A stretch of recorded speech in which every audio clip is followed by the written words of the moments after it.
আসসালামু আলাইকুম। শুরু করতে যাচ্ছি অফিডিয়ান। লিখেছেন আমিনা।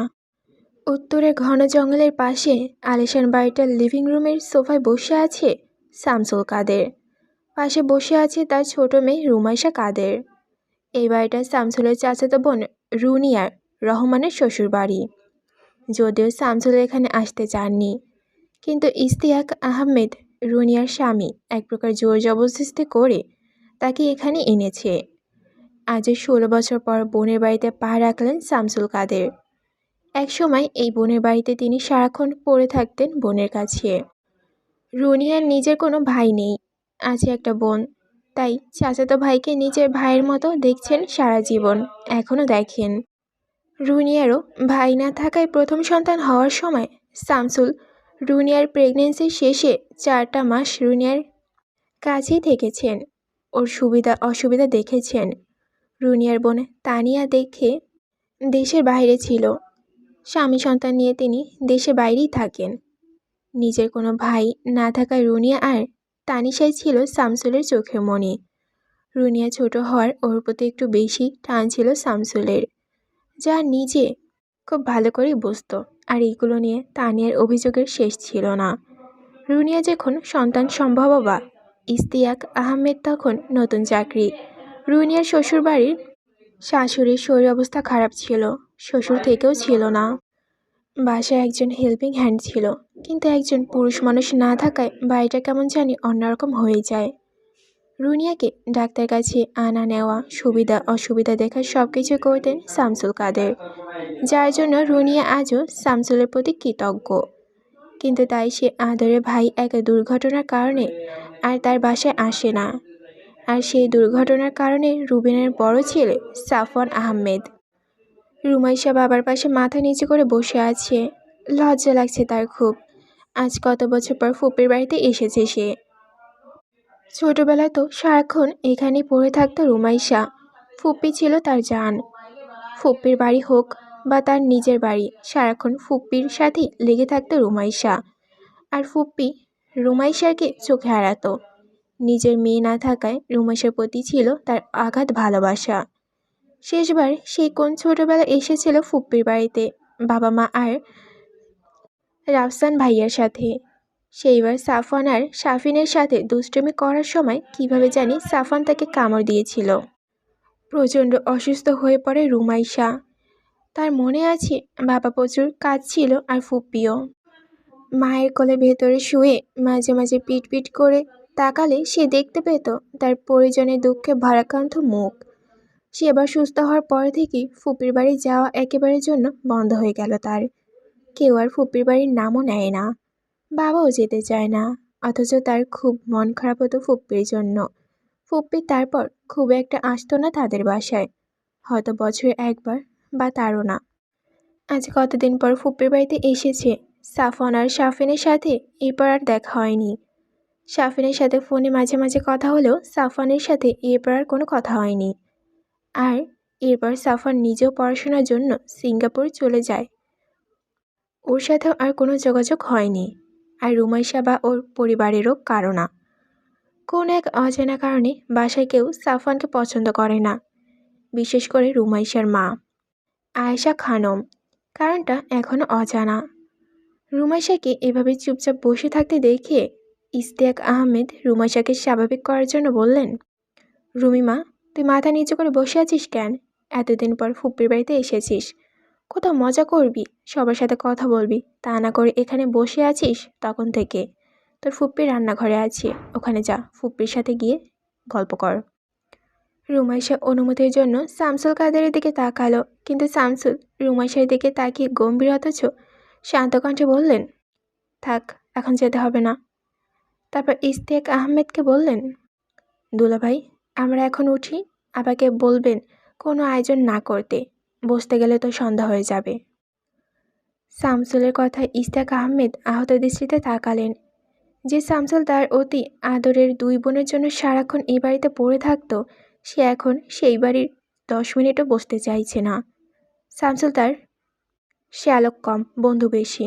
রুনিয়ার সাথে তার বিয়ের পর শ্বশুরবাড়িতে যখন তিনি যেতেন, তখন শামসুলের সাথে সারাক্ষণ ঘুরে বেড়াতেন তিনি। বয়সের শামসুল তার থেকে কিছুটা ছোট হলেও বন্ধুর মতো ছিল তারা। তার বড় ছেলে সাফওয়ান গর্ভে থাকাকালীন রুনিয়ার জন্য রাত দিন এক করে ফেলত শামসুল কাদের। বিপদে আপদে সবসময় বন্ধুর মতো পাশে থাকতো। সেই বিপদের মোকাবেলা ইশতিয়াকের সাথে ছায়ার মতো ছিল শামসুল। আর ইশতিয়াকও শামসুলের জন্য এমনটাই করত। কিন্তু একে দুর্ঘটনায় সব শেষ করে দিল। হাসি খুশি দুটো পরিবার কেমন জানি নিস্তেজ হয়ে গেল চরম সত্যটা জানার পর। ইশতিয়াক কিছুক্ষণ থাম মেরে বসে থেকে বলল, ঠিক আছে তোরা বস, আমি তোর আপাকে পাঠাচ্ছি। ইশতিয়াক উঠে বাইরে যেতে 1 মিনিটের মাথায় রুনিয়া এসে উপস্থিত হলো লিভিং রুমে। এসে শামসুলকে ধমকের সুরে বললেন, কী রে শামসুল, এতদিন পর আসলি, এসেই যাবো করছিস কেন? মেয়েটাকে নিয়ে এসেছিস, দুদণ্ড বসে তো দে অন্তত। নাস্তা প্রায় রেডি হয়ে গেছে আমার, নাস্তা করে তারপর যাবি। এবার রুনিয়ার দিকে তাকিয়ে বললেন, রুমিমা তুই আমার সাথে আয়, এখানে বসে থাকতে হবে না। রুমাইশা একবার শামসুলের দিকে তাকালো। শামসুল মাথা নেড়ে সম্মতি দিলেন। বোনের উপর তিনি আর কথা বলতে পারেন না। লিভিং রুম থেকে বের হয়ে রুমাইশা শাফিনকে দেখতে পেল। সদর দরজা দিয়ে কেবল ভেতরে ঢুকছে। শাফিন তখন কলেজ থেকে ফিরেছে মাত্র। রুমাইশাকে দেখে শাফিন ছুটে এসে রুমাইশার দুহাত আঁকড়ে ধরল নিজের দুহাতে।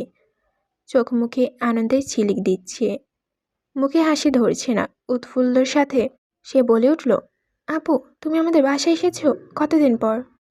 পাশ থেকে রুনিয়া বলে উঠল, হ্যাঁ ম্যাডামরাই এসেছেন, এখন আবারও চলে যাবেন। কথাটা শোনা মাত্রই শাফিনের চেহারাটা ঠিক যেভাবে দপ করে জ্বলে উঠছিল ঠিক সেভাবেই নিভে গেল। বেজার মুখ করে বলল, কেন আপু, আজকে চলে যাবেন না? থেকে যাও না প্লিজ, কাল যেও না হয়। তুমি জানো বাসায় কারোর সাথে যে দু একটা কথা বলবো তার কোনো সময় নেই আমার জন্য। বাবা সারাদিন থাকে অফিসে, আমাজান সারাক্ষণ থাকে রান্নাঘরে, আর সাফান ভাইয়া তো কথাই বাদ দিলাম, সে বাড়িতে থাকা আর না থাকার সমান। আমি এই বাড়িতে যে বিপদে আছি অনেক, তুমি জানো না আপু? শাফিনের কথা শুনে রুনিয়া মুচকি এসে রান্নাঘরের দিকে এগোলেন আর রুমাইশাকে বললেন, তুই এদিকে আয় আমার সাথে, ওর কথায় কান দিতে হবে না, ও কথা শুরু করলে আর শেষই হবে না। তারপর শাফিনের উদ্দেশ্যে বললেন, আর শাফিন তুই গিয়ে ফ্রেশ হয়ে নিচে আয়, নাস্তা রেডি করেছি আমি। শাফিন বাধ্য ছেলের মতো কোনো বাক্য ব্যয় না করে রুমাইশার দিকে তাকিয়ে সৌজন্যমূলক হাসি এসে নিজের রুমে চলে গেল। রুমাইশা গেল ফুপ্পির পেছন পেছন। রান্নাঘরে গিয়ে ফুপ্পির পেছন থেকে জড়িয়ে ধরল রুমাইশা। তারপর খুব আদর কণ্ঠে বলল, তোমাকে খুব মিস করেছিলাম ফুপ্পি। জানো তুমি এখানে আমাদের বাসায় যাও না আগের মতো, কত মজা হতো তুমি গেলে। আজ আমাদের পাটিসাপটা পিঠে বানিয়ে খাওয়াও, তোমার হাতে পাটিসাপটা অনেক মজা। রুনিয়া রুমাইশার এমন কাণ্ডখানকারে দেখে হেসে উঠল, বলল, দেখো মেয়ের কাণ্ড, এতবার হয়ে গেছে তাও বাচ্চা মেয়ে গেল না। ছাড় এখন, দিব বানিয়ে। তোর বাপ তো বাড়ি যাওয়ার জন্য উঠে পড়ে লেগেছে। মনে হচ্ছে আমার ছেলে এসে আবার তোকে কামড়ে আধমরা করে ফেলবে। আমার ছেলে কি এখনো ছোট আছে? রুমাইশা এবার সাফওয়ানের কথা মনে পড়ল। রুনিয়াকে জিজ্ঞেস করল, আসলেই তো সাফওয়ান ভাইকে তো কোথাও দেখলাম না, ভাইয়া কোথায়? প্রতি উত্তরে রুনিয়া চুপ করে রইল। রুনিয়াকে চুপ থাকতে দেখে রুমাইশা আবারও জিজ্ঞেস করল, আচ্ছা ফুপি, সাফওয়ান ভাইয়া আমাকে কামড়ে দিয়েছিল তো কি হয়েছিল? আমি এত অসুস্থ ছিলাম কেন? আমার মনে নেই স্পষ্ট। মা বাবাকে জিজ্ঞেস করলেও কিছু বলতে চায় না। রাফসান ভাইয়াও না। আমাকে তো ছোটবেলায় রাফসান ভাইয়া কত কামড় দিয়েছে, কই তখন তো আমার কিচ্ছু হয়নি, কেউ কিছু বলেওনি ভাইয়াকে। তাহলে সাফওয়ান ভাইয়া কামড় দিলে সবাই এরকম করলো কেন? রুনিয়ার চোখের কোণে পানি চিকচিক করে উঠল। কী যে বলতে গিয়েও গলায় আটকে গেল তার। কণ্ঠে কেমন যেন ভারী হয়ে আসছে। নিজেকে একটু স্বাভাবিক করে নিয়ে রুনিয়া পাশে থাকা নাস্তার ট্রেটা দেখিয়ে বলল, এটা নিয়ে লিভিং রুমে যা, আমি আসছি। রুমাইশা বুঝলো তার মনের কথাটা ফুপির মন খারাপ হয়েছে, কিন্তু কেন হয়েছে তা বুঝতে পারল না রুমাইশা। অগত্য ট্রেটা হাতে নিয়ে লিভিং রুমের দিকে এগোলো। কিন্তু লিভিং রুমে ঢোকার আগ মুহূর্তে এমন কিছু কথা শুনবে তা ভাবতেও পারেনি কোনোদিন। লিভিং রুমে ঢোকার আগ মুহূর্তে বাবা আর ফুপ্পি কিছু কথা কানে এলো রুমাইশার। ফুপ্পা থেমে থেমে বলছে, দেখ শামসু, ছেলে আমার আজও অপরাধভোগে ভুগছে। এই ঘটনার পর থেকেও নিজেকে সবার থেকে গুটিয়ে নিয়েছে। দেশে আসার পর থেকেও চিলেকোঠার রুমেই থাকে, নিচেও আসে না। ওর মা ওর 3 বেলার খাবার দিয়ে আসে। কিন্তু ওর মাও ওকে চোখে দেখে না। গতকাল তার হিসাবই নেই। রুনিয়ার সামনেও আসে না ও। ওই ঘটনায় আমরা যতটা অবাক হয়েছি তার থেকে বেশি অবাক হয়েছে সাফওয়ান। ও পুরো ভেঙে পড়েছিল, নিজেকে অভিশাপ মনে করেছিল, হয়তো এখনো করে। আমার ছেলের জীবনটা শেষ করে দিল ওই লোকটা। আমি ঘৃণা করি ওকে। বলতে বলতে হু হু করে কাঁদতে শুরু করলেন ইশতিয়াক আহমেদ। শামসুল ইশতিয়াককে সান্ত্বনা দিতে ব্যস্ত হয়ে পড়ল। অনুতপ্ত হয়ে বলল, দুলাভাই ভেঙে পড়বেন না, আমি বুঝতে পেরেছি আমারও উচিত হয়নি আপনাদের এইরকম একটা সময় এইভাবে ছেড়ে চলে যাওয়া। কিন্তু কি করব বলুন, আমার মেয়ের ওই অবস্থা দেখার পর আমি আর কিছু ভাবতে পারিনি। রুমাইশা এইসব শুনে আর মনে মনে ভাবছে, কি চলছে এখানে? সাফন ভাইয়ের কাছে কি এমন সত্য ঘটনা? সাফন ভাই কারোর সাথে কেন কথা বলছে না? এই জন্য কি শাফিন বলেছিল যে ভাইয়া থাকা আর না থাকা সমান? আর ফুপ্পি কার কথা বলেছে? কাকে ঘৃণা করে উনি? এসব প্রশ্ন রুমাইশার মাথায় ঘুরপাক খেতে লাগলো। এমন সময় রুনিয়া পেছন থেকে বলে উঠল, কি রে, বাইরে দাঁড়িয়ে আছিস কেন? ভেতরে যা। রুমাইশা থমথমে হয়ে বলল, হ্যাঁ ফুপ্পি, যাচ্ছি।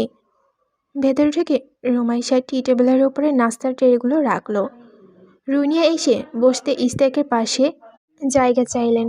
তিনি সেখানে বসে পড়লেন আর রুমাইশা গিয়ে বসলো তার বাবার পাশে। কি খবর? ওদিকে ভাবি কেমন আছে?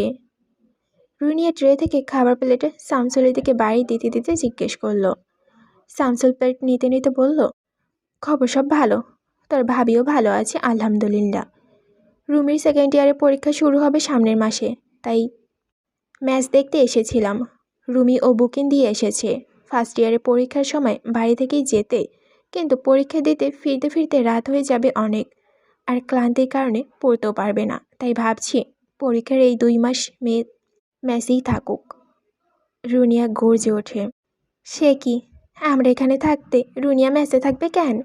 ওর কি এখানে থাকার কোনো জায়গা নেই? ও কি ম্যাচের খাবার খাওয়ার অভ্যাস আছে? ও তো পরের দিন অসুস্থ হয়ে যাবে। শামসুল বোনের এহেন রূপ দেখে চুপসে গেল। না, ওকে তো সেখানে রান্না করে খেতে হবে। মেসে খাবার খেতে পারবে না তা জানি, তাই এই অবস্থা। রুনিয়া বুড়িকুচকে বলল, মানে কি ওর পরীক্ষা আর ও পরীক্ষার পড়া না পড়ে রান্নাবান্না করবে? তুই কি পাগল হয়ে গেছিস শামসুল? শামসুল কাদের বললেন, এছাড়া আর কোনো উপায় নেই। বাড়ি থেকে যাওয়া আসা করতে গেলে অনেক সমস্যা হয়, আর আমারও সময় হয়ে উঠবে না ওকে নিয়ে আসার। রাফসান বাড়িতে থাকলে না হয় ওকে বলতাম, কিন্তু ও তো ভার্সিটিতে এক্সাম চলছে। রুনিয়া বললেন, রুমের যে কদিন পরীক্ষা আছে ও আমার এখানেই থাকবে, এর বাইরে আমি আর কোনো কথা শুনতে চাই না। এত বছর পর মেয়েটা এসেছে, ওকে আমি কিছুদিন আমার কাছে রাখবো, আর এটাই ভালো সুযোগ। শামসুল ইতস্তত করে বলল, কিন্তু আপা। রুনিয়া শামসুলের কথা শেষ করতে না দিয়ে তার আগে বলে উঠল, কোনো কিন্তু না। আর তুই যেটা ভয় পাচ্ছিস সেটা হওয়ার কোনো সম্ভাবনাই নেই। আমার ছেলে আমার সামনেই আসে না। আর কোথায় রুমি, তুই নিশ্চিত থাকতে পারিস। শামসুল বললেন, ঠিক আছে, আমি পরীক্ষায় 2 দিন আগে ওকে এইখানে দিয়ে যাব, তাহলে ম্যাচের বুকিংয়ের টাকা ফেরত নিয়ে আসি। রুনিয়া জিজ্ঞেস করলেন রুমাইশাকে, পরীক্ষা কবে থেকে? প্রত্যুত্তরে রুমাইশা বলল, 2 তারিখ থেকে ফুপ্পি। 2 তারিখ? তাহলে তো আর 9 দিন বাকি আছে। রুনিয়া শামসুলকে বললেন, কোনো দরকার নেই, রুমি এখন এই বাড়িতে থাকুক, ওই বাড়িতে যাওয়া লাগবে না। আর তো 9 দিনই আছে, এই কয়েকদিন ও নিজে এখানে কমফোর্ট ফিল করুক। তুই কালোর বই খাতা আর সব কিছু জামা কাপড় এনে দিয়ে যাস। শামসুল রুনিয়ার কথায় বিরোধিতা করে বললেন, না আপা, তা হয় না। আর রুমি মাও এই ব্যাপারে জানে না, ও রাগ করবে ভীষণ। আর রুমি এত আগে থেকে কি করবে? কমফোর্টে 2 দিনের ভেতরেই হয়ে যাবে, তুই চিন্তা করিস না। কিন্তু রুনিয়া মানতে নারাজ, বললেন, আমি ফোন করেছি আয়শাকে, করে বলে দিচ্ছে যে রুমি আমাদের বাড়িতে থাকবে। আমি যতটুকু পারি বুঝিয়ে বলবো, আর বাকিটুকু তুই বাড়ি গিয়ে বুঝাস। শামসুল তবুও দোনামন করতে লাগলো। এমন সময় শাফিন এলো। রুমির পাশে বসতে বসতে বলল, এত শোরগোল হচ্ছে কোন বিষয়? রুনিয়া শাফিনকে বলল পুরো ঘটনা। শাফিনের মুখে আনন্দে ঝিলিক দিয়ে উঠল। ও রুমাশের পাশ থেকে উঠে শামসুলের পাশে গিয়ে বসলো। এবার বসে শামসুলের হাত ধরে বলল, মামা রাজি হয়ে যাও না প্লিজ। মামিকে রাজি করার দায়িত্ব আমার আর মায়ের, আর তুমি রাজি হলে মামিও রাজি। রাজি হয়ে যাও প্লিজ মামা, প্লিজ প্লিজ। এবার ইশতিয়াক আহমেদ সেও এই কাজে অংশ নিলেন। তিনজনে মিলে শামসুলকে রাজি করানোর জন্য পিড়পিড় করতে লাগলো। এমন সময় শামসুল বললেন, আচ্ছা রুমি যা বলবে তাই হবে। রুমিমা, তুই কি চাস বল? তুই থাকতে চাইলে থাকবি, যেতে চাইলে যাবি, তোর কথাই শেষ কথা। সবাই রুমির দিকে তাকিয়ে রইল উত্তরে আশায়। সবার অগোচরে শাফিন রুমির চোখে টিপ দিল, ইশারা করলো থেকে যাওয়ার জন্য। রুমি মুখে কিছু বলল না, উঠে গিয়ে ফুপির পাশে বসলো। সবার মুখে ঝরে ঝরে হাসি ফুটে উঠল। শাফিন 2 হাত মুষ্টিবদ্ধ করে উপরে উঠিয়ে আবার নিচে নামিয়ে নিঃশব্দে বলল, ইয়েস। শামসুল কাদের বললেন, ঠিক আছে, মেয়ে যখন বলছে তখন আর কি করার, আমি কাল ওর জিনিসপত্র দিয়ে যাব, এখন আমি উঠি। তারপর রুমাইশার দিকে তাকিয়ে বললেন, সাবধানে থাকিস মা। আর রুনিয়ার দিকে বললেন, আমার মেয়েকে দেখে রাখিস, ওকে কিন্তু তোর ভরসায় রেখে যাচ্ছি। রুনিয়া শামসুলকে আশ্বস্ত করে বলল, তুই কোনো চিন্তা করিস না, তোর মেয়ে আমার কাছে সেফ থাকবে, তুই নিশ্চিন্তে থাকতে পারিস। শামসুল কাদের মেয়ের দিকে একবার তাকিয়ে গেটের দিকে এগোলেন বাড়ি ফেরার জন্য। দোতলার সাফানের রুমটা অনেকদিন ধরে খালি পড়ে আছে। সাফান এখন চিলেকোঠার রুমে থাকে, তাই দোতলার খালি রুমটাই রুমাইশাকে গুছিয়ে দিল রুনিয়া। দেওয়ালের পাশে ঘেঁষে ঘুমানোর জন্য একটা বেড, আর তার সাথে দেওয়ালের পাশ ঘেঁষে একটা টেবিল চেয়ার, বিছানার শেষ প্রান্তে একটা ড্রেসিং টেবিল, আর পড়ার টেবিলের পাশে একটা ছোট্ট আলমারি। আপাতত এতটুকুই। রুমে রুমাইশার জন্য পড়ার সুযোগ, সুন্দর একটা পরিবেশ করে দিল রুনিয়া। রুমাইশার ডান পাশের রুমটা শাফিনের। রুমাইশাকে অভয় দিয়ে বলল, শাফিন অনেক রাত জেগে পড়ে, কিছু মাস পরে আর ইন্টারমিডিয়েট ফাইনাল এক্সাম, তোর ভয় করবে না, আর ভয় পেলে আমাকে আর বা শাফিনকে ডাকিস, আমি নিচেই আছি। দরজা হালকা করে লাগিয়ে দিস, আর দরকার হলে ফোন দিস। আর শাফিনকে আমি বলে দিচ্ছি, তুই যতক্ষণ জেগে থাকবি ততক্ষণ যেন শাফিনও জেগে থাকে। রুমাইশা মাথা নাড়িয়ে বলল, আচ্ছা ফুপি, আমার ভয় করবে না, আর করলেও তোমাকে জানাবো, আর অ্যাটাচ ওয়াশরুম আছেই তো, আমার সমস্যা হবে না। রুমাইশাকে ঘুমাতে বলে রুনিয়া চলে গেল নিচে নিজের রুমে। সারাদিন অনেক ধকল গেছে রুমাইশার ওপর দিয়ে, তাছাড়া বই খাতাও তো কিছু নেই, তাই উপরে না গিয়ে রুমাইশার ঘুমানোর সিদ্ধান্ত নিল। শাফিনের ফোন এলো এমন সময়। ফোনের ওপার থেকে শাফিন বলল, ভয় পেলে আমাকে কল দিও আপু। রুমাইশা বলল, সমস্যা নেই শাফিন, আমি এখন ভয় পাবো না, আমি এখনই ঘুমিয়ে যাব ভাবছি, তাই ভয় পাওয়ার আর কোনো অবকাশই থাকবে না। ঠিক আছে আপু, তুমি না হয় ঘুমাও, আমি আরও কিছুক্ষণ পড়বো, তারপর ঘুমাবো। আচ্ছা বলে ফোনটা রেখে দিল রুমাইশা। তারপর বিছানা ঠিক করে শুয়ে পড়ল। সারাদিন ঘটে যাওয়া ঘটনাগুলো মনে করতে করতে একটা সময় ঘুমিয়ে গেল। হঠাৎ ভারী কিছু মাটিতে পড়ার শব্দে ঘুম ভেঙে গেল রুমাইশার। রুমের ভেতরে ঘুটঘুটে অন্ধকার। রুমাইশা উঠে ঘড়ি দেখল 3টা বাজে। এই সময় কিসের শব্দ হলো, আর রুমের ভেতর এত অন্ধকার কেন? ঘুমানোর সময় তো লাইটের আবছে আলো ছিল। কিছুক্ষণ ভাবনা চিন্তা করার পর রুমাইশা অন্ধকারে কিছুটা কারণ বুঝতে পারল। বাড়ির পেছনের সাইডে রুমাইশার রুমের জানালার কাছে একটা বাল্ব জ্বলছিল, কিন্তু এখন আর সেটা জ্বলছে না। তার মানে কি ফুপ্পি বন্ধ করে দিল? কিন্তু ফুপ্পি তো নিচতলায়, বাল্বের সুইচ তো রুমাইশার দরজার পাশে। ফুপ্পি তো এত রাইতে লাইট বন্ধ করার জন্য আসবে না। আর আজ বাইরেও বেশ অন্ধকার, চাঁদ ওঠেনি, তার উপরে পেছনে ঘন জঙ্গল। তাহলে কি শাফিন বন্ধ করলো? শাফিনকে কি ফোন দিয়ে জিজ্ঞেস করবে? কিন্তু এত রাতে একজনকে ফোন করে লাইট বন্ধ করার কথা জিজ্ঞেস করাটা রুমাইশার কাছে খুব আজগুবি ঠেকলো। তাই ভাবনা ফেলে ভাবলো সকালে জিজ্ঞেস করবে। লাইট মানুষ বন্ধ করতে পারে, তাই আর 7 পাঁচে না ভেবে আবারও শুরু করলো। ভোরবেলা নামাজের পর রুমাইশা শাফিনের রুমের সামনে গেল। একটু খোলা বাতাসে যেতেই তার মনটা ভালো হলো। ছাদে দেখে গেলে মন্দ হয় না ভাবলো। চিলেকোঠায় সাফন থাকে, ওর সাথে তো এখনো দেখা হয়নি একবারও। ফুপি বলেছিল ভাইয়া নাকি এখনো অপরাধভোগে ভুগছে, কিন্তু ও তো এইসব মনে রাখিনি। ভাইয়া তো ভাইয়া তো কামড়ে দিয়েছিল, তাতে কি এমন হয়েছে যে এরকম মুখ দেখা দেখি বন্ধ হলো? তখন তো ওরা সবাই ছোট ছিল, এরকম কামড়াকামড়ি মারামারি হয়তো অস্বাভাবিক নয়। শাফিন দরজার ছিটকেনি দেয়নি। একবার ভাবলো শাফিনের রুমে যাবে, কিন্তু পরক্ষণে ভাবল, যতই সাবিন তার থেকে 2 বছরের ছোট হোক না কেন, ও তো এখন বড় হয়ে গেছে। হুট করে এখন আর ওর রুমে ঢোকা যাবে না। রুমে ফিরে এসে রুমাইশা এসে শাফিনের ফোনে কল দিল। শাফিন ঘুমের ঘোরে কে কল দিয়েছে না দেখে ফোন ধরে রাগী কণ্ঠে বলল, কে রে, এত সকাল সকাল কল দিয়ে আমার ঘুমটার 13টা বাজালি? কি বলবি তাড়াতাড়ি বল। শাফিনের এমন কথাবার্তা শুনে রুমাইশা ব্যাককল হয়ে গেল। রুমাইশা বুড়ুকুটি করে বলল, এমনিতে তো খুব ভদ্র সাজিস, তোর ভদ্রতার নমুনা তো পেয়ে গেলাম।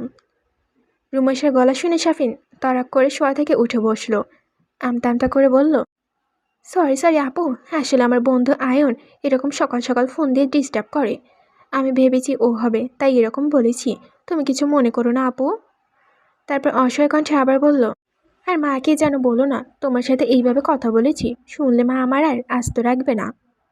শাফিনের কথা শুনে রুমাশা হেসে দিল, বলল, ঠিক আছে বলবো না, এখন তুই আমার সাথে ছাদে চল। ছাদে যাওয়ার কথা শুনে শাফিন আটকে উঠে বলল, ওরে বাবা, বাঘের কাছে যেতে বলছো তুমি আমাকে? নিজে তো মরবে, সাথে আমাকেও মারবে।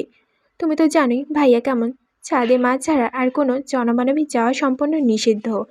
ভাইয়া দেখলে আকাশ তুলে একটা আছাড় মারবে। কেন? ও আছাড় মারবে কেন? ছাদ কি ওর একার? আর আমরা তো আর রুমে যাচ্ছি না, যাচ্ছি ছাদে। আর কতক্ষণ বা থাকবো? 10 মিনিট হয় সর্বোচ্চ, তারপর তো চলেই আসবো। কিন্তু রুমাইশার এত কথাই শাফিনের মন গোল্লাতে পারল না। ও বলল, না আপু, আমি যাব না। ভাইয়া যখন থাকবে তখন আমি কিছুতেই যাব না, আর ভাইয়া যখন থাকবে না তখন যেও ছাদে, আমিও তখন তোমার সাথে যাব। ও নাকি বের হয় না রুম থেকে? তা কোথায় যাবে আর কখন যাবে সেটা তো বুঝবো কীভাবে? তুই তো তাড়াতাড়ি ফ্রেশ হয়ে আমার রুমে আয়। ফোনে বকবক করতে ভাল লাগছে না, তাড়াতাড়ি আয়। শাফিন উপাস থেকে বলল, যথাজ্ঞা মহারানী, আমি 5 মিনিটের ভেতরে আপনার রুমে চলে আসছি। রুমাইশা আচ্ছা বলে ফোন রেখে দিল। মিনিট 7 পর শাফিন এলো রুমাইশার ঘরে। রুমাইশা একটা বালিশে কোলের উপর নিয়ে দেওয়ালের সাথে হেলান দিয়ে বাবু হয়ে বসে আছে। শাফিন এসে রুমাইশার সামনে বাম পাশে ঘেঁষে বসলো। কাল রাতে কি তুই আমার ঘরের লাইটটা বাইরে থেকে অফ করেছিলি? জানালার দিকে ইশারা করে জিজ্ঞেস করলো রুমাইশা। কই না তো, আমি তো লাইট অফ করিনি। এই লাইটের মাঝে মাঝে আমিও দেখি শেষ রাতের দিকে অফ হয়ে থাকে। আম্মুকে জিজ্ঞেস করেছিলাম আম্মু করে কি না, বলল সে করে না, তবে আম্মু বলেছিল সাফন ভাইয়া করতে পারে। সাফনের কথা উঠতেই রুমাইশা বলল, ও হ্যাঁ, বল এইবার সাফন ভাই কোথায় যায় আর কখন যায়, আর বাড়িতে কি হচ্ছে সেগুলোও বল। ফুপ্পি, ফুপ্পা, আব্বু সবার কথাবার্তা আমার কাছে মোটেও সুবিধার লাগছে না। তখন ফুপ্পাকে বলতে শুনেছিলাম সেও ঘর থেকে বের হয় না সেই কামড়ের দেওয়ার ঘটনার পর থেকে। ফুপ্পি ছাড়া কারোর সামনে যায় না। তাহলে?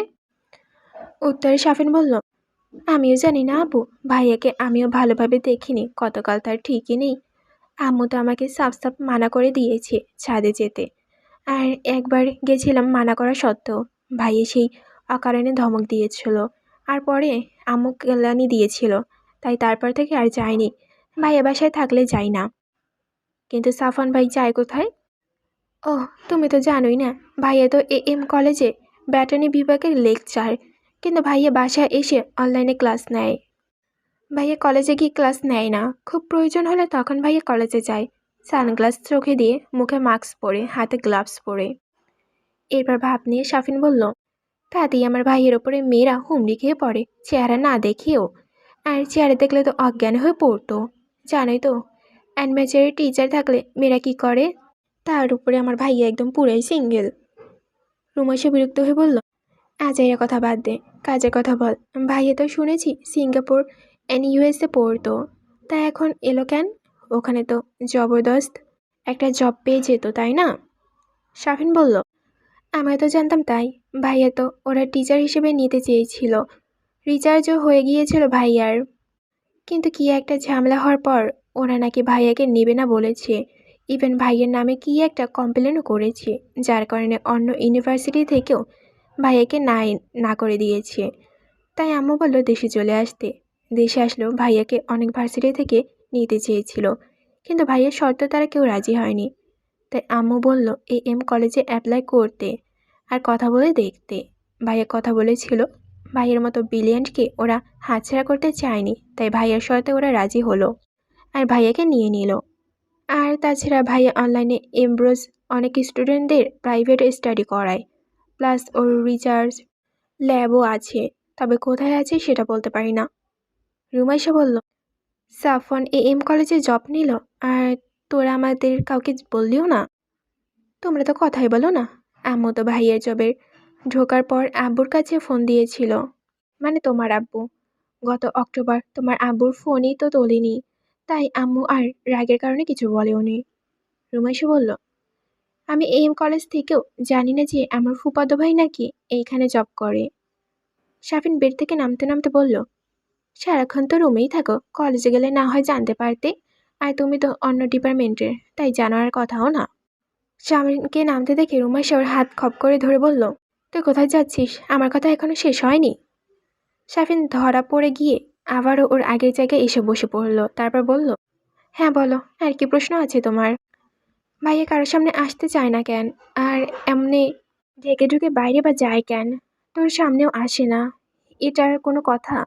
বাইরে মানুষের সামনে না হয় নাই গেল, কিন্তু তুই তুই তো ওর ভাই, তোর সামনে আসলো না কেন? শাফিন এক হাত হাঁটুর ওপর ভয় দিয়ে মুখ ঠেকালো, বলল, সেটা আমিও জানি না। মায়ের কাছে বারবার বলেছি এই বিষয়, সে কিছু বলেনি। বাবার কাছে কতদিন জিজ্ঞেস করলাম, কিন্তু আমাকে কেউ কিছু বলল না। আর ভাইয়ের সাথে তো দেখাই হয় না। আমি আসলে এদের কেউকেই না বিশ্বাস করি না। এরা কাউ আমাকে আমলেই নেয় না, কেউ আমাকে ভালোই বাসে না। রুমাশা সিরিয়াস মুখে বলল, আমারও তাই মনে হয়। আচ্ছা, তুই এখন যেতে পারিস, তোকে আমার আর লাগবে না। হ্যাঁ, কাজের বেলায় কাজই, আর কাজ ফুরালেই বাজি, বলে শাফিন খাট থেকে নেমে হন হন করে বাইরে চলে গেল। বিকেলের দিকে রুমাইশা আর শাফিন বের হলো জঙ্গলের ভেতরে ঘুরতে। দুপুরে একটু আগে এসে শামসুল কাদের রুমাইশার বই খাতা, কিছু জামা কাপড় আর প্রয়োজনীয় কিছু জিনিসপত্র এনে দিয়ে গেছে। সেগুলো গোছগাছ করে গোসল সেরে খেয়ে একটু বিশ্রাম নিয়ে ওরা ভাবলো জঙ্গলটা একটু ঘুরে আসা যাক। রুমাইশার মনে পড়ল ছোটবেলা রুমাইশা যখন আসতো ওরা তিনজন মিলে জঙ্গলে ঘুরতে যেত। রুমাইশা, রাফসান আর সাফওয়ান। শাফিন তখন অনেক ছোট, তাই ওকে নেওয়া যেত না। তিনজন মিলে জঙ্গলে কিছুটা গভীরে যেত। সেখানে একটা ডোবা আছে, তারা পানিটা অনেকটাই ছস্য। ওই ডোবার লাল শাপলা ফুটত। রুমাইশা শুধু ফুল নিতে চাইতো। শাপলার গোড়ায় অনেক সময় সাপ পেঁচিয়ে থাকতো, তাই রাফসানের খুব ভয় লাগতো ফুল তুলতে। কিন্তু সাফওয়ান ছিল অনেক সাহসী, আর সব থেকে বয়সে বড় হওয়ার ওর ওপরে ছিল আবদারের পুরো ভার। শাফিন আর রুমাইশা হাঁটতে হাঁটতে সেই ডোবার কাছে এসে পৌঁছালো। জঙ্গলটা যেন আগের থেকে আরও বেশি ঘন হয়েছে। চারিদিকে লতাপাতা আরও ছোট ছোট জংলি জাতীয় উদ্ভিদ দিয়ে সম্পূর্ণ। ডোবার চারপাশে নানান রকমের জংলি ফুল ফুটে আছে। শাফিনকে জিজ্ঞেস করলো আর সামনে এগোবে কি না। শাফিন আরও এগোতে চাইল সামনে একটু। রুমাইশা বলল, ঠিক আছে চল আরেকটু যাই, কতদিন পরেই জঙ্গলে এসেছি, আর কতদিন পর আসবো তার ঠিক নেই। শাফিনও সম্মতি জানালো। কিছু দূর এগোনোর পর ওরা কিছুটা ফাঁকা জায়গা দেখতে পেল। ওইখানে লতাপাতার পরিমাণ অন্য জায়গার তুলনায় অনেক কম। ঘাসও উঠে উঠে গেছে অনেক জায়গা থেকে। মনে হচ্ছে এইখানে নিয়মিত কেউ আসে বা থাকে। ব্যাপারটা ওদের দুজনের কাছে খুব অদ্ভুত ঠেকলো। তাছাড়া আশপাশটাও কেমন যেন গা ছমছমে, খুব নির্জন। হঠাৎ করে এক ঝটকায় শীতল বাতাস বয়ে গেল ওদের উপর দিয়ে। শাফিনের গায়ে পশম দাঁড়িয়ে গেল যেন। শাফিন রুমাইশার দিকে ফিরে বলল, বাসা ফিরে চলো আপু, সন্ধ্যা হয়ে যাচ্ছে, আর এই জায়গাটা কেমন সুবিধা ঠেকছে না। রুমাইশাও সম্মতি জানালো বাড়ি ফেরার জন্য পা বাড়ালো। তখন রুমাইশার চোখ গেল তাদের ডান দিকে প্রায় 20 থেকে 30 হাত দূরে। রুমাইশার চোখ দুটো বড় বড় হয়ে গেল, যেন হাঁটতে ভুলে গেছে ও। রুমাইশা এইভাবে দাঁড়িয়ে যেতে দেখে শাফিন রুমাইশার দৃষ্টি অনুসরণ করে ডান দিকে তাকালো। তাকিয়ে শাফিনের পিলে চমকে উঠল। শাফিন তাড়াতাড়ি করে রুমাইশার হাত ধরল, তারপর কাঁপা কাঁপা গলায় বলল, আপু, আমরা হয়তো অনেক বড় বিপদে পড়ে গেছি। এখন আমাদের এখান থেকে চলে যেতে হবে, নাহলে আজ হয়তো আর বেঁচে ফিরব না। তখনই ঝোপের মাঝে কিসের একটা আওয়াজ হলো। সাথে সাথে উল্টো দিকে ফিরে হতবাক অবস্থায় দাঁড়িয়ে দুজনের শক্ত করে হাত ধরা অবস্থায় আবার বাড়ির দিকে দৌড়াতে শুরু করলো। প্রাণপণে ছুটতে লাগলো দুইজন। ভুলেও পেছনে তাকানোর সাহস করল না। ডোবার পার হওয়ায় ছোট্ট গাছগুলো চোখে বাজল। তারপর তারা দৌড়ানো থামালো না। ছুটতে ছুটতে সামনে যেতে যেতে যখন ওরা বাড়ির নাগালে এসে গেল, তখন ছোটা থামালো দুজন। রুমাইশা হাঁপাতে হাঁপাতে বসে পড়ল ঘাসের ওপর। সাবিনও বসলো পাশে। দুইজন হাঁপাচ্ছে, গলা শুকিয়ে কাঠ হয়ে গেছে। ভয়ে নীল হয়ে গেছে রুমাইশা। ভয়ে ভয়ে আবারও একবার তাকালো তাদের ফিরে আসার রাস্তার দিকে। ছোটার সময় মনে হচ্ছিল কে যেন ওদের পিছু নিয়েছে, একদম যেন পেছনে, হাত বাড়ালেই ছুঁয়ে দিতে পারবে। কিছুক্ষণ বসে থেকে নিজেদের স্বাভাবিক করে নিয়ে দুজন বাড়ির দিকে এগোলো, কিন্তু দুজনের কেউই টের পেল না যে ছাদে চিলেকোঠার রুম থেকে কেউ একজন ঈগলের মতো তীক্ষ্ণ দৃষ্টিতে চেয়ে আছে তাদের দিকে। রাতের বেলায় খাবার শেষ করার পর সাফিনের ডাক পড়ল ছাদে। রুনিয়া সাফওয়ানকে খাবার দিয়ে যাওয়ার সময় সাফওয়ান বলে দিয়েছে সাফিন যেন এক্ষুনি ওর সাথে দেখা করে। রুনিয়া নিচে এসে সাফিনকে এই কথা বলতেই সাফিনের মুখ খানা ফ্যাকাশে বর্ণ হয়ে গেল। আমতা করে রুবিয়ানাকে জিজ্ঞেস করলো, আমাকে কেন ডেকেছে মা? আমাকে তো ভাইয়া ডাকে না, আমি কিছু করেছি? রুনিয়া বললেন, আমি কিভাবে বলবো তোকে কেন ডেকেছে? তোকে যেতে বলেছে, দ্রুত যা। সাফিন আর বাক্য ব্যয় না করে ছাদের দিকে এগোলো। চিলেকোঠার ঘর অবধি যাওয়া লাগলো না। ছাদে উঠে কয়েক পা ফেলতেই পর সামনে কাঙ্ক্ষিত অবয়ব দেখতে পেল সে। সাফিনের দিকে পেছন ফিরে দাঁড়িয়ে আছে একজন লম্বা চওড়া পুরুষ। আবছে আলোয় তাকে বিশাল আকারে দেখাচ্ছে। পরনে সাদা রঙের আন্ডার শার্ট আর কালো ট্রাউজার। পিঠে আর বাহু উঁচু উঁচু হয়ে থাকায় পেশির দিকে তাকালেই বোঝা যায় ফিজিক্যাল এক্সারসাইজের পেছনে যথেষ্ট সময় ব্যয় করা হয়। এই প্রথম সাফওয়ানকে স্যুটবুট ছাড়া দেখল সাফিন। সাফিন মনে মনে ভাবল, সাফওয়ান ভাই এত লম্বা কেন? আমাদের গোষ্ঠীতে তো এমন লম্বা কেউ আছে বলে মনে হয় না। আমি 5 ফুট 10, আব্বু 5 ফুট 8, দাদু ছিল 5 ফুট 10-এর কাছাকাছি। আর সাফওয়ান ভাই সে একা ধাক্কায় 6 ফুট 4-এর কাছে চলে গেল। কার মতো যে হয়েছে আল্লাহ মালুম। সাফওয়ানের ভাবনা ছেদ পড়ল এক গম্ভীর ভরাট পুরুষালী কণ্ঠে। সাফওয়ানের পেছনে ফেরা অবস্থায় ভারেকি কণ্ঠে জিজ্ঞেস করল, জঙ্গলে কেন গিয়েছিলি? সাফিন নমনীয় কণ্ঠে ধীরে সুস্থে বলল, একটু ঘুরতে গিয়েছিলাম। রুমি আপু বলেছিল সে জঙ্গলের দিকে একটু ঘুরতে যাবে, অনেকদিন যায়নি তাই। ফেরার সময় ছুটছিলে কেন? ছোটার কথা মনে পড়তেই সাফিন তার ভয়েসটা চেঞ্জ হয়ে গেল। উত্তেজিত হয়ে বলল, ভাইয়া আর বলো না, জঙ্গলের ভেতরে যে ডোবা আছে না, ওর থেকে কিছুটা সামান্য সামনে গিয়েছিলাম আমরা। কিন্তু ওইখানে গিয়ে জঙ্গল কেমন যেন খুব হালকা মনে হচ্ছিল, যেন সেখানে কেউ বা কিছু যাওয়া আসা করে অনেকবার। আমরা যখন ওখান থেকে ফিরে আসব তখন দেখি আমাদের থেকে খানিকটা দূরে কিছু একটা খোলস, সাপের খোলসের মতো, কিন্তু সেটা সাপের খোলসের থেকেও সাইজে অনেকটা বড় আর পুরু। নিশ্চিত ওইখানে কোনো বড় সাইজের অজগর থাকে, নয়তো অন্য কিছু। সাফিন আরও কিছু বলতে যাচ্ছিল, তার আগেই সাফওয়ান ওকে থামিয়ে দিয়ে কড়া গলায় বলল, আমি যেন আর কখনো তোদের কাউকে জঙ্গলে দেখে না দেখি। আর খুব প্রয়োজনে গেলেও ডোবার ওই পাশে যাবি না, মনে থাকে যেন কথাটা। আর রিমু কখন এসেছে? বাকিরা রুমাইশাকে রুমি বললেও সাফওয়ান ওকে রিমু বলে ডাকে।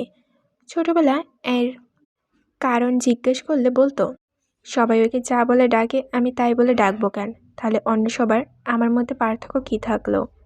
তখন বাকিরা মজা করে বলতো, কেন তুই কি স্পেশাল? সাফওয়ান দ্বিগুণ স্বর তেজ করে বলতো, হ্যাঁ আমি স্পেশাল। গত বর্ষ এসেছে রুমি আপু বিকেলের বেলা, বলল সাফিন। প্রতি উত্তরে সাফওয়ান কিছু বলল না, চুপ করে থাকলো। তারপর কিছুক্ষণ পর সাফিন চলে গেল। রুমাইশা এতক্ষণ নিচে ছিল। সাফওয়ান কি বলবে সেটা শোনার অপেক্ষা করছিল। সাফিন নিচে এলেই ও গিয়ে জিজ্ঞেস করলো সাফওয়ান কী বলেছে। সাফিন সব খুলে বলল। সাফওয়ান আর কথা জিজ্ঞেস করতে শুনেই ওর বুকের ভেতরটা অন্যরকম একটা ভাল লাগা কাজ করলো, কেমন যেন একটা সুখ অনুভূতি। ও তো ভেবেছিল সাফওয়ান হয়তো ভুলেই গেছে যে রুমাইশা নামের কেউ আছে। তারপর দুজনের কথা শেষ করে যে যার মতো রুমে চলে গেল। রাতে পড়া শেষ করতে করতে 2টা বেজে গেল। সাফিন আজ দ্রুত ঘুমিয়ে পড়েছে। ওর শরীরটা সন্ধ্যা থেকে একটু ম্যাজ করছিল। রুমাইশা ঘুমানোর প্রস্তুতি নিতে লাগলো। আজ আর বাইরের লাইটটা কেউ অফ করেনি। রুমাইশা শুয়ে শুয়ে ভাবতে লাগলো, সাফন ভাইয়া এরকম হয়ে গেল কেন? ভাইয়া তো আগে কত মজা করতো ওদের সাথে, খুব প্রাণচন্ত ছিল ভাইয়া। ওদের তিনজনই লিডার ছিল সাফন ভাই। তানিয়া ফুপ্পিরা দেশের বাইরে থেকে বলতো তাদের জুটিটা একদম বেস্ট। তার দেশের বাইরে থেকে বলে আয়ান আর জায়ানের সাথে ওদের খুব বেশি মেলামেশা হয় না, তাই তিনজনের দেখা হলে সারাক্ষণ একসাথেই থাকতো। সাফান ছিল বদমেজাজি আর একরোগা। ছোটবেলায় প্রচুর মারদাঙ্গ করার স্বভাব ছিল ওর, যাকে তাকে মেরে বসতো। একবার ওরা তিনজন পৌর পার্কে খেলা করতে সময় একটা মেয়ে রুমাইশার চুল টেনে ধরেছিল। রুমাইশা সে কি কান্না! বছর চারেক রুমাইশা তখন ছিল সাফওয়ানের কলিজার টুকরো। সাফওয়ান তখন 12 বছরে পড়েছে, আর রায়হানও সেইম। রাফসান রুমাইশার কান্না থামাতে ব্যস্ত হয়ে পড়ল, আর সাফওয়ান গিয়ে মেয়েটাকে ধরে কয়েকটা থাপ্পড় মেরে দিল। মেয়েটা হয়তো বছর 6 হবে। গালে পুরো 4-5টা আঙুলের দাগ বসে গিয়েছিল। এদিকে মেয়েটা চড় দিয়ে। এই দৃশ্যটা দেখে মেয়েটার বাবা মা এসে সাফওয়ানের সাথে ঝামেলা বাঁধিয়ে দিল। রুনিয়া রহমান ছিলেন ওদের সাথে।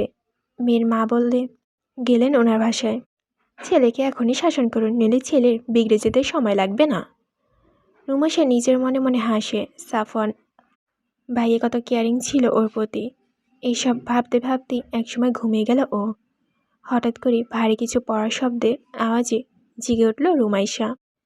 আজ রুমের ভেতরে ঘুটঘুটে অন্ধকার, বাইরে আলোটা কেউ অফ করে দিয়েছে।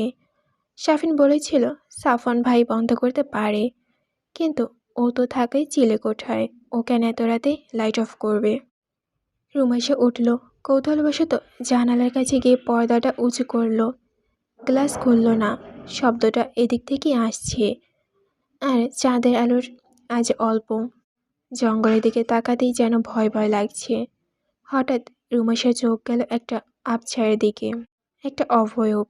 কেউ একজন হেঁটে হেঁটে জঙ্গলের দিকে এগোচ্ছে। রুমাইশা খেয়াল করে দেখল অবয়বটা জঙ্গলের ভেতরে মিশে গেল। রুমাইশা খুব ভয় পেল। রাত এখন প্রায় 3:30। এই সময় কে যাবে জঙ্গলের দিকে, আর কেনই বা যাবে? যেখানে দিনের বেলা যেতেও ভয় লাগে, সেখানে এত রাতে জঙ্গলে যাবে কেন? ওটা মানুষ তো, নাকি আমি ঘুমের ঘরে ভুল দেখলাম? রুমাইশা সেসব ভাবতে ভাবতে পর্দা ঠেলে দিয়ে আবার বেরিয়ে এসে বসল। এত রাতে কেউ কেন জঙ্গলে যাবে, কিছুতেই ওর মাথায় আসছে না এটা। রুমাইশা ভাবল, যখন উঠেছে আজান দিতে বেশি দেরি নেই, তাহলে একটু পড়াশোনা করে নামাজ পড়ে তারপর ঘুমাবে। বেড থেকে নেমে রুমাইশা পড়ার টেবিলে গেল। সকালে রুনিয়া খাবারের জন্য ডাকতে আসলে দেখে রুমাইশা এখনও দরজা খোলেনি। 2-1 বার আস্তে করে নক করল, 3 বার, কিন্তু রুমাইশা কোনো সাড়া শব্দ পাওয়া গেল না। অগত্যা তিনি শাফিনকে ডাকতে গেলেন। শাফিন তখনও ফ্রেশ হয়ে বের হলো। রুনিয়াকে দেখে শাফিন বলল, রুমি আপুকে ডাকো না মা, আপু ভোরবেলা আমাকে মেসেজ দিয়েছে, আপু ভোরের দিকে নাকি ঘুমিয়েছে, আপু যেন ডিস্টার্ব না হয়, তাকে ডাকার দরকার নেই, আপু একেবারে দুপুরে খাবার খাবে। রুনিয়া আচ্ছা বলে শাফিনকে নিচে নিয়ে চলে গেল। দুপুরে খাবার সময় রুমাইশা শাফিনকে বলল, শাফিন খাওয়া শেষ করে আমার রুমে আসবি, তোর সাথে কথা আছে। শাফিন মাথা নাড়িয়ে বোঝালো সে যাবে। রুমাইশা আগে আগে খাওয়া শেষ করে নিজের রুমে চলে গেল। শাফিন কিছুক্ষণ পর রুমাইশার রুমে এলো, চেয়ার টেনে বসে বলল, বলো আপু, কিছু হয়েছে? রুমাইশা চিন্তিত ভঙ্গিতে বলল, আমি কাল রাতে কাউকে দেখেছি জঙ্গলের ভিতরে যেতে, প্রায় 3:30টার দিকে। লোকটা অনেক লম্বা ছিল, ছেলে কি মেয়ে জানি না, তবে ছেলেটা হবে।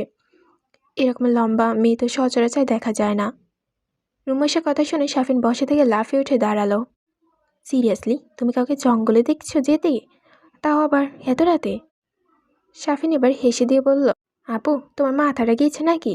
কাল অনেক রাতে জেগে পড়েছ, আর ঘুম কখন হয়েছে তুমি ঠিক বলতে পারবা? তোমার ঘুম কম হয়েছে বলে তুমি এরকম ভুলভাল দেখছো, নইলে কারো বুকে এত পাটা হয়নি যে উত্তরে জঙ্গলে একা একা যাবে, তাও আবার রাত 3টেয়। তোমাকে আমি একটা ভালো বুদ্ধি দিই, তুমি আজ রাতে তাড়াতাড়ি ঘুমিয়ে যাবে, 11টার পর পর সারা রাতে ঘুমাবে, তারপর কাল সকালে দেখবে তোমার মাথা ঠিক হয়ে গেছে। বলি শাফিন খিক খিক করে হাসলো। রুমাইশা বিরক্ত হয়ে শাফিনের মাথায় একটা গাঁট্টি মারল, বলল, বিশ্বাস তো করিস না আমার কথা, আমি না হয় কয়েকদিন পর চলে যাব, তোরা তো এইখানে থাকবি, কবে দেখিস তোকে জানালা দিয়ে হাত বাড়িয়ে নিয়ে চলে যাবে, আর তোর ভাই তো ছেলেকোঠায় একা একা থাকে, ওকে আগে নেবে। বলেই রুমাইশা মুখ বেঁকালো। রুমাইশার কথার ভঙ্গি আর মুখ বেঁকানো দেখে সামনে শব্দ করে হেসে দিল। তারপর গলা নামিয়ে ৩২ পাটির দাঁতে বের করে বলল, আমার ভাইকে নিয়ে যাবে? তাতে তোমার কি? খুব চিন্তা করেছো তো দেখছি আমার ভাইকে নিয়ে। আম্মু বলেছে আমাকে, ভাইয়া তোমার জন্য কি কি করেছে ছোটবেলায়, আর তুমি ভাইয়াকে ছাড়া কিছুই বুঝতেই না নাকি? এখন কি সেরকম কিছু আছে নাকি? হুম হুম। দুই বুড়ো নাচিয়ে শাফিন বলল। লজ্জায় কান গরম হয়ে গেল রুমাইশার। হাতের কাছে বালিশটা ফেলে শাফিনকে মারতে লাগলো। চেঁচিয়ে বলল, অসভ্য, এক্ষুনি আমার রুম থেকে বের হয়ে যা, আর আসবি না কখনো। শাফিন হাসতে হাসতে দৌড়ে দিল নিজের রুমে। রুনিয়া রহমান শাফিন আর রুমাইশার চিল্লানি হাসাহাসি শুনছিল এতক্ষণ রান্নাঘর থেকে। অজান্তে এক ফোঁটা পানি টুপ করে গড়িয়ে পড়ল রুবিনার চোখ থেকে। আজ সাফন স্বাভাবিক থাকতো, সেও কত মজা করতো এদের সাথে, হাসি আড্ডা দিয়ে মাতিয়ে রাখতো বাড়িটাকে। কিন্তু এক নরপশুর জন্য আজ তার ছেলেটার জীবন কোনো আনন্দ নেই, যা আছে শুধু এক বুক কষ্ট আর হতাশা। রুনিয়া ভেবে পায় না কি এমন পাপ করেছিল যে তার ছেলেটার জীবন এটা হলো। ছেলেটাকে চোখে দেখাও দেখতে পারে না, ছুঁয়ে দেখতে পারে না। একজন মায়ের নিজের সন্তানকে দেখতে না পারা, ছুঁতে না পারার কষ্ট চাই তার বেশি কিছু হতে পারে না। শাড়ি আঁচল দিয়ে আবারও নিজের চোখ মুছে নিল রুনিয়া। আজ সকাল সকাল ঘুমানোর প্রস্তুতি নিল রুমাইশা। শাফিনের কথা মতো তাড়াতাড়ি ঘুমিয়ে পড়ল। ভোরবেলা তাড়াতাড়ি উঠে নামাজ শেষ করে তারপর পড়বে ভাবল। 2টার দিকে খুব বাজে একটা স্বপ্ন থেকে ঘুম ভেঙে গেল ওর। গা ঘেমে গেছে, জোরে জোরে নিঃশ্বাস ওঠানামা করছে ওর। গলা শুকিয়ে কাঠ হয়ে গেছে। পড়ার টেবিলের উপর পানি বোতল থাকায় সে উঠে গিয়ে পানি বোতলটা হাতে নিল রুমাইশা। কিন্তু বোতল তো খালি। রাতে পানি খেয়ে বোতলে পানি ভরতে ভুলে গিয়েছিল। একবার ভাবলো থাক সকালে খাবে, কিন্তু অস্থিরতা হচ্ছে প্রচুর, না খেলেই নয়। বোতলটা নিয়ে ধীরে ধীরে সিঁড়ি দিয়ে নামতে লাগলো রুমাইশা। হলরুমে আলো নেই। রুনিয়া রহমান ঘুমানোর সময় আলো বন্ধ করে দিয়ে যায়। অন্ধকার হলেও পুরোপুরি অন্ধকার না, আবছে আবছে আলো, মোটামুটি স্পষ্ট দেখা যাচ্ছে সব কিছু। তাই রুমাইশা আর আলো জ্বালালো না। হলরুমে একপাশে ডাইনিং টেবিলের পেছনে রান্নাঘর। রুমাইশা গিয়ে ডাইনিং টেবিলের ওপরে রাখা জগ উঁচু করে বোতলে পানি নেওয়ার জন্য। তখন রান্নাঘরের ভেতর থেকে কিসের একটা শব্দ হলো। রুমাইশা চমকিতে তাকালে রান্নাঘরের দিকে। বোতলটা আস্তে করে নামিয়ে রাখলো টেবিলের উপর। রান্নাঘরে কেউ একজন আছে, তার বিভিন্ন মুভমেন্ট আওয়াজ পাওয়া যাচ্ছে, কিন্তু আলো বন্ধ কেন? রান্নাঘরে তো হলরুমের মতো আছে, আলো নেই, পুরো অন্ধকার। দিনের বেলায় তো রান্নাঘরে আলো জ্বালাতে হয়, নয়তো দেখা যায় না তেমন। এত রাতে রান্নাঘরে কে থাকতে পারে? রুমাইশা এসে ডাইনিং টেবিলের বাম পাশে দেওয়াল ঘেঁষে দাঁড়ালো। এখান থেকে রান্নাঘরের ভেতরটা কিছুটা দেখা যায়, কিন্তু অন্ধকারে কিছুই বোঝা যাচ্ছে না। এমন সময় রান্নাঘরে থাকা ফ্রিজের দরজাটা কেউ খুলল।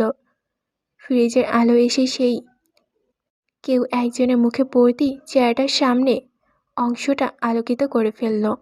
কিন্তু রুমাইশা লোকটার মুখে দেখতে পাচ্ছে না। কিন্তু লোকটার উচ্চতা দেখে রুমাইশার চোখ কপালে ওঠার উপক্রম। ওরে বাবা, এত ফ্রিজের থেকেও লম্বা মনে হচ্ছে। মানুষ তো, জিনফিন নয়তো আবার রাতের বেলা হয়তো খিদে লেগেছে তাই খেতে এসেছে। নিজের আজগবি চিন্তায় নিজের মাথায় একটা গাঁটটি মারল রুমাইশা। তারপর ভাবল, সাফন ভাই নয়তো ভাইয়ের খিদা লাগতে পারে, কিন্তু ভাই এত লম্বা হবে? লোকটা ঠান্ডা পানি বোতল বের করলো ফ্রিজ থেকে। তারপর বোতলের মুখ খুলে বোতল উঁচু করে ঢক ঢক করে পানি খেলো। এরপর ঝুঁকে দাঁড়িয়ে ডিপ ফ্রিজের দরজা খুলে তারপর সেখান থেকে ভ্যানিলা আইসক্রিমের বক্সটা বের করে নিল নিঃশব্দে। বক্সের মুখ একটু খুলে এদিক ওদিকে চোখ বোলালো। কিছু একটা খুঁজতে লাগলো সে। রুমাইশা বুঝলো চামচ খুঁজছে। কিছুক্ষণের ভেতর চামচ পেয়েও গেল। কিন্তু হঠাৎ সে লোকটা তার সিক্স সেন্সের ধরার কাছেই কার উপস্থিত টের পেল। আর সাথে সাথে সে ধাম করে নিজের সামনে থাকা ফ্রিজের মুখটা বন্ধ করে দিয়ে তড়িৎ গতিতে তার আন্ডারশার্টের বুকের কাছে থাকা কালো রঙের মোটা গ্লাসের ডার্ক গগলসটা চোখে পড়ে নিল সে। আবার ঘুটঘুটে অন্ধকারে ঢেকে গেল রান্নাঘরটা। চারিদিকে এখন পিনপন্থ নীরবতা। রুমাইশা ভেবে পেল না কি করবে এখন। লোকটা কি ওকে দেখে ফেলেছে? কিন্তু ও তো মিশমিশে অন্ধকারের ভেতরে দাঁড়িয়ে আছে, যেন ওকে দেখাই যায় না। তাহলে লোকটা দেখলো কিভাবে? রুমাইশা এই ভাবনার ভেতরে রান্নাঘর থেকে ভেসে এসলো একটা কঠিন গমগমে কণ্ঠস্বর। রিমো।